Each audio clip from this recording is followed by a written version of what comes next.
Sore hari ini Kris bisa hadir nemenin keluarga Rema di acara 60 BPS 60 menit bawa perubahan sejati tepatnya di edisi 14 Maret tahun 2022. Dan di kesempatan hari ini dengan tema Process and Progress ya barengan sama teman-teman dari Unlimited Fire ada Pastor Albert dan juga Pastor Yusuf Rogo. Halo, selamat.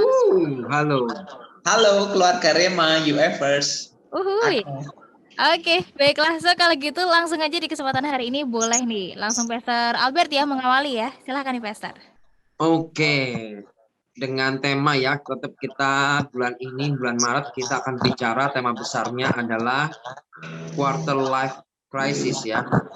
Dan kali ini kita akan lebih details lagi. Kalau kemarin all about quality life crisis, sekarang kita akan khusus membahas tentang proses and progress. Karena saya percaya bahwa di dalam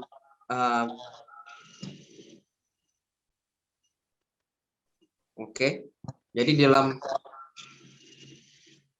dalam pertumbuhan itu selalu ada yang namanya proses, termasuk contohnya kayak bayi yang baru lahir juga nggak mungkin disuruh langsung besar, kan nggak mungkin ya, semua butuh proses. Juga demikian juga hidup kita membutuhkan juga yang namanya proses. Apakah proses itu selalu ada progres? Ya, menurut saya bisa ya, bisa tidak ya, tergantung apa yang kita kerjakan, apa yang kita lakukan, tergantung. Nah, untuk poin yang pertama, kenapa sih kita harus mengalami proses? Saya percaya semua orang yang ingin hidupnya mengalami peningkatan atau mengalami increasing, pasti akan mengalami namanya proses. Jadi, tidak mungkin setiap kita yang ingin mengalami pertumbuhan, ingin mengalami keberhasilan, tanpa adanya proses itu menghilangkan prosesnya itu tidak mungkin. Yes. Bahkan mie instan yang kita makan, yang rasanya enak itu, yang dirindukan banyak orang, apalagi hujan-hujan kayak gini, ya, itu pun membutuhkan proses untuk memasaknya. Jadi semua yang enak, semuanya yang bertumbuh berhasil itu betul yang namanya proses. Dan sekali lagi coba deh tunjukin dalam Alkitab tokoh-tokoh yang dipakai Tuhan itu apakah ada yang tidak mengalami proses?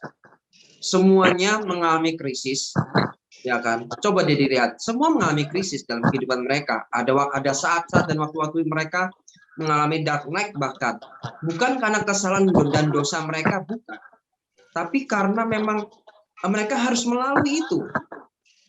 Saya ingat ada lagu lama berkata bagus sekali, if you go through the hell, ya, jika kamu melewati neraka, don't stop, ya, go ahead, jangan berhenti, tapi terus berjalan, tapi terus lalui.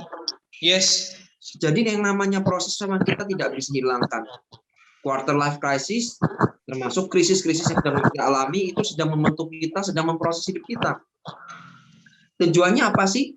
Kita diproses, dibentuk itu agar kita masuk ke dalam rencana Allah yang sempurna. Saya percaya teman-teman yang sedang mengalami quarter life crisis, ketika teman-teman masuk ke dalam masa pembentukan atau dalam masuk masa proses, teman-teman lagi belajar, atau keluarga Rema atau UFers semua lagi belajar menemukan rencana Allah atau rencana Tuhan atau tujuan Tuhan buat hidup teman-teman itu apa?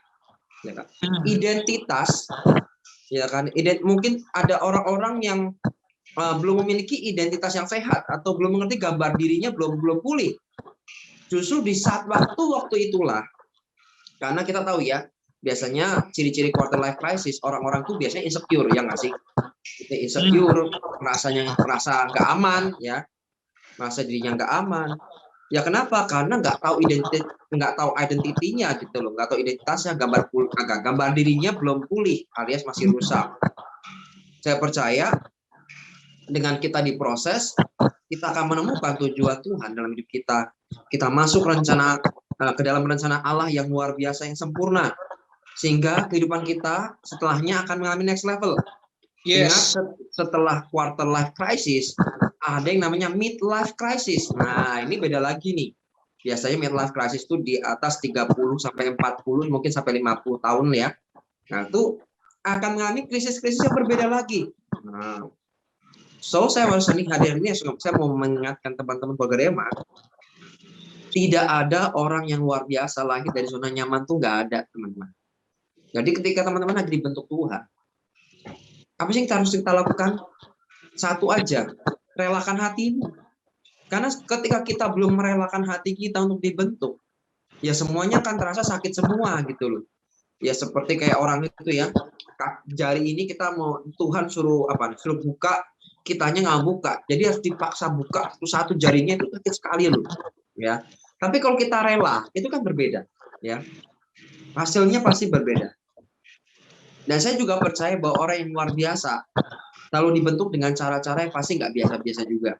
Yes. Jadi kalau teman-teman pengennya gini, wah saya pengen hidup saya luar biasa, tapi bentuknya yang nyaman-nyaman aja, yang biasa-biasa aja, ya mohon maaf, dia tidak pernah mungkin ada. Saya punya contoh-contoh ya sebelum ke Pastor Yusuf ya, tentang yang namanya progres sekarang. Teman-teman tahu nggak? Terkadang progres itu belum bisa kita lihat loh. Ya. Kemajuan itu belum tentu kita lihat. Ada kejadian kitab Yosua pasal 3, 15-17 berkata begini. Segera sudah para pengangkat tabut itu sampai ke sungai Yordan. Dan para imam pengangkat tabut itu mencelupkan kakinya ke dalam air di tepi sungai itu. Sungai Yordan itu sebak sampai meluap sepanjang tepinya selama musim menuai. Maka berhentilah air itu mengalir. Air yang turun dari hulu melonjak menjadi bendungan jauh sekali dekat Adam. Kota yang terletak di sebelah Sartan, sedang air yang turun ke Laut Araba itu yang laut asin terputus sama sekali. Lalu menyeberanglah bangsa itu di tentangan Yeriko. Tetapi para imam pengangkat tabut janjian Tuhan itu tetap berdiri di tanah yang kering, di tengah-tengah sungai Yordan. Sedang seluruh bangsa Israel menyeberangi tanah yang kering sampai seluruh bangsa itu selesai menyeberangi sungai Yordan. Kadang pertolongan, progres itu tidak bisa kita lihat saat ini, now. Ya, di depan mata kita atau kita ini belum merasakan. Tapi sesungguhnya di ujung yang di jauh sana sudah ada progres. Namun belum kita lihat. Nah, kita ini kan kadang kan maksa ya, harusnya sekarang dong. Harusnya sekarang dong. Loh, padahal pertolongan Tuhan sudah ada, ya. Tuhan sudah memberikan pertolongan. Namun kita masih belum bisa melihatnya. Kita berpikir bahwa saya sudah berdoa, jangan-jangan Tuhan nggak kerja nih gitu. Padahal Tuhan tetap bekerja, sekalipun kita tidak melihatnya dia bekerja, Tuhan tetap bekerja. Yes. Itu progres nggak? Itu progres juga, kitanya aja yang belum melihat. Sama seperti orang yang nge-gym ya. Orang nge-gym di tempat gym, terus ekspektasinya apa? Saya pengen badan saya langsung kayak Aderai, berotot semuanya. Wah, jelas impossible, jelas nggak mungkin. Kamu datang sekali, tapi berharap progresnya kayak Aderai langsung. Langsung latihannya digenjot gitu ya. Sampai udah nggak kuat ngangkat beban, dipaksa lagi. Ya tetap aja nggak akan progresnya nggak akan seperti itu. Tapi saya percaya terjadi progres di dalam otot Anda, gitu loh. Otot Anda akan stres dan di situ dia akan berproses untuk memperbesar dirinya. Tapi itu butuh proses. Yes. Ya. Kalau kita ini benar, sudah melakukan apa yang benar sesuai dengan kebenaran firman Tuhan, katakanlah itu. Percaya pasti ada progresnya. Ya. Pasti ada progres. Sekarang kita coba lihat ya. Ada satu kisah lagi nih, Raja-Raja 18, 43-45. Setelah itu ia berkata kepada bujangnya, ini tentang Elia, naiklah ke atas, lihatlah ke barat, ke arah laut. Bujang itu naik ke atas, ia melihat dan berkata, tidak ada apa-apa. Kata Elia, pergilah sekali lagi. Demikianlah sampai 7 kali. Apa yang terjadi setelah 7 kali? Pada ke-7 kalinya berkatalah bujang itu, wah, awan kecil. Wah, ini dia. Ini yang saya sebut progres. Ya. Awan kecil sebesar telapak tangan timbul dari laut. Lalu kata Elia, pergilah katakan kepada Ahab, pasang keretamu dan turunlah, jangan sampai engkau terhalang oleh hujan. Maka dalam sekejap mata, langit menjadi gelap oleh awan badai, lalu turunlah hujan yang lebat. Ahab naik kereta lalu pergi ke Israel. Waktu itu sedang mengalami kekeringan, kelaparan yang luar biasa, dan bangsa ini sedang butuh hujan. Dan akhirnya Elia menyuruh bujangnya naik ke atas 7 kali. Bayangin, kalau jadi bujangnya capek nggak ya? Saya kalau nggak bayangin mungkin capek juga ya. disuruh naik lagi, turun lagi, naik lagi, turun lagi, sampai 7 kali. Mungkin sama seperti apa yang kita lakukan saat ini. Kita mengalami proses, ya kan? Dan seakan-akan kok sepertinya stuck ya, gitu loh. Kok kayaknya stuck ya? Kok kayaknya nggak ada apa-apa ini? Sama kayak si bujang. Naik turun yang pertama, nggak ada apa-apa. Terus yang kedua, nggak ada apa-apa. Yang ketiga, ini jangan-jangan nabinya mulai ngaco ini, gitu loh. Yang keempat, apa lima, mulai bosen dia. Ini apaan sih? Udah nggak ada hasil. Aku udah naik turun, nggak ada hasil. Yang keenam juga sama, tambah ngomel-ngomel. Tapi yang terakhir, yang ketujuh, dia melihat suatu progres. Walaupun sepertinya awan setapak tangan. Dikatakan awan yang kecil. Tapi disitulah progres. Dan disitulah mulai yang setelah terjadi itu, awan setapak tangan, terjadilah hujan yang lebat. Saya percaya mungkin ada orang-orang yang sedang mengalami proses yang luar biasa, yang tidak mudah. Kamu sudah melarinya bahkan bertahun-tahun lamanya. Engkau sudah bekerja berapa lama, tapi kok gini-gini aja, kok ngalami stuck. Atau engkau kuliah, tapi kok gini-gini aja, tapi kok nggak ada perubahan apa-apa. Engkau melayani, terus gini terus sepertinya, dan tidak ada perubahan apa-apa. Tapi mari percaya, tetaplah setia di sana. Ya, tetaplah setia. Jangan lari dari prosesmu, hadapi prosesmu. Ya, jalani itu bersama dengan Tuhan. Saya Amin. percaya, air matamu akan Tuhan ubah menjadi mata air. Wow.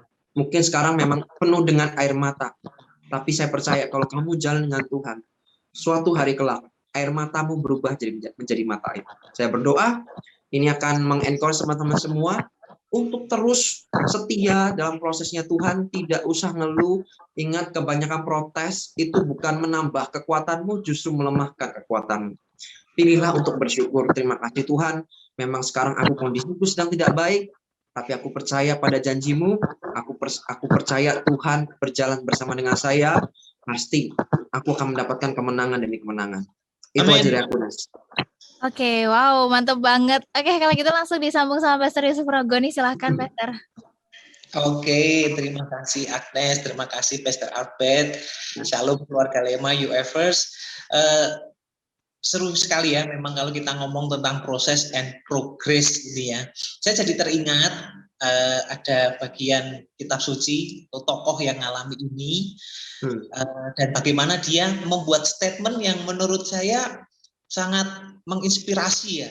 Di tengah kondisi dia yang tidak mudah, bahkan di tengah mungkin progres yang bahkan dibilang bukan progres tapi kemunduran. Tokoh itu namanya Ayub. Nah, Ayub 23 ayat 10 sampai 12. Di sini dikatakan seperti ini. Karena ia tahu jalan hidupku. Seandainya ia menguji aku akan timbul seperti emas. Kakiku tetap mengikuti jejaknya. Aku menuruti jalannya dan tidak menyimpang. Perintah dari bibirnya tidak kulanggar. Dalam sanubariku kusimpan ucapan mulutnya. Di tengah proses, Ayub berkomitmen, kalau Tuhan proses aku, biar aku muncul seperti emas. Luar biasa. Nah, kadang kita nggak tahu jalan hidup kita. Makanya seringkali kita tanya, Tuhan apa sih aku harus alami ini? Tuhan apa sih kok hidupku gini-gini aja? Tapi Ayub punya kesimpulan yang menurut saya luar biasa. Tuhan tahu jalan hidup kita. Itu kata Ayub gitu kan. Karena ia tahu jalan hidupku. Kadang aku nggak ngerti. Tapi satu yang ku ngerti, Tuhan tahu jalan hidupku. Seandainya dia ngulik aku, seandainya dia nempak aku, seandainya dia proses aku, biar aku muncul kayak emas. Gitu ya. Kalau Tuhan mengeksekusi kita, Ayub punya komitmen, aku harus muncul kayak emas, bukan kayak yang lain. Gitu. Nah, setiap kali Tuhan intervensi hidup kita, yang terjadi selalu kata ini, kualitas. Itu. Jadi kalau Tuhan proses kita, itu hanya dalam rangka membuat kita makin berkualitas, gitu ya.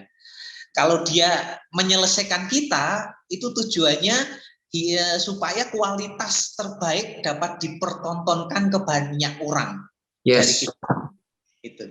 Nah, yang menarik kaitannya antara proses dan progres, Ayub juga tahu kadang jalannya beda dengan jalanku.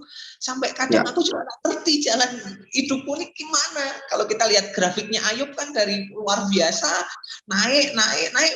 Kemudian ngalami kemerosotan atau boleh saya bilang kemunduran gitu kan. Nah ini kalau Yes. ngomong progres, dari hidup Ayub progres apa gitu kan. Bahkan hidupnya bahkan ngalami kemunduran, hilang gitu kan. Ini progres dari sisi mana? Nggak ada. Tapi satu yang menarik di ayat 11 dan 12 dia ngomong gini, kakiku tetap mengikuti jejaknya, aku menuruti jalannya, perintah dari bibirnya nggak kulanggar, justru kusimpan di hatiku. Ya. Kalau kita nggak tahu progres kok kayaknya nggak terjadi, Ya. kan merasa hidupku kok kayak stagnan aja ya. Nasihat Ayub buat kita adalah tetap ikuti jejaknya, tetap ikuti jalannya, jangan menyimpang, dan bahkan tetap simpan firman di hati, gitu ya. Ya. Jadi menurut saya sebenarnya nggak ada stagnan. Oh, kok bisa stagnan? Sebentar. Gini, karena sejatinya ketika kita ngikuti nasihat Ayub ini, tetap simpan janjinya, tetap ikuti jalannya, tetap lakukan perintahnya, itu nggak stuck. Karena sejatinya kita sedang membangun kedalaman dalam Dia. Jadi tetap aja ada yang terbangun, jadi nggak stuck gitu kan. Nah, gini ibaratnya gini. Saya pernah dengar Pak Petrus Agung khotbah tentang bambu Cina. Kalau orang tuh menanam bambu Cina, 1 tahun pertama itu nggak ada pertumbuhan. 2 tahun pertama nggak ada pertumbuhan, 3 tahun, 4 tahun, 5 tahun itu sama aja. Ya kayak bambu biasa seperti itu, nggak ada tunas, nggak ada apa. Kenapa? Karena si bambu ini sejatinya di 5 tahun pertama itu sedang menancapkan akar-akarnya ke bawah, memperkuat akar-akarnya. Nah, tiba waktunya tumbuh tunas itu akan sangat cepat dan mudah tinggi karena akar-akarnya sudah jadi. Nah, kalau hidup kita ngerasa stuck, ngerasa nggak terjadi apa-apa, itu benar banget apa yang dikatakan Ayub. Tetap aja ikuti jalannya, tetap pegang perintahnya, karena sebenarnya itu ada sistem yang sedang kita bangun, gitu ya. Jadi nggak ada stuck sih sebenarnya, karena kalau kita tetap hidup benar, tetap pegang firman, yaitu sebenarnya kita sedang membangun tapi ke dalam. Nah, jangan hanya rangkul stagnan, saya boleh katakan, bahkan juga kita berani merangkul kemunduran. Kenapa? Karena yang namanya stuck dan kemunduran, kalau itu di tangan Tuhan, itu bisa jadi alat kemajuan buat kita. Itu kan. Jadi sebenarnya ya nggak ada stuck, nggak ada kemunduran. Nah, saya teringat perkataan Matthew Olthoff, dia berkata seperti ini, what God is doing in you, God's one doing through you. Jadi bersyukur aja lewat apapun yang terjadi dalam kita, karena lewat itu Tuhan akan memakai kita, gitu ya. Apa yang terjadi dalam kita, Tuhan akan memakainya melalui kita. Bisa jadi kalau kita stuck, ya oke aja. One day kita akan bisa nolong orang-orang yang ngalami stuck. Itu.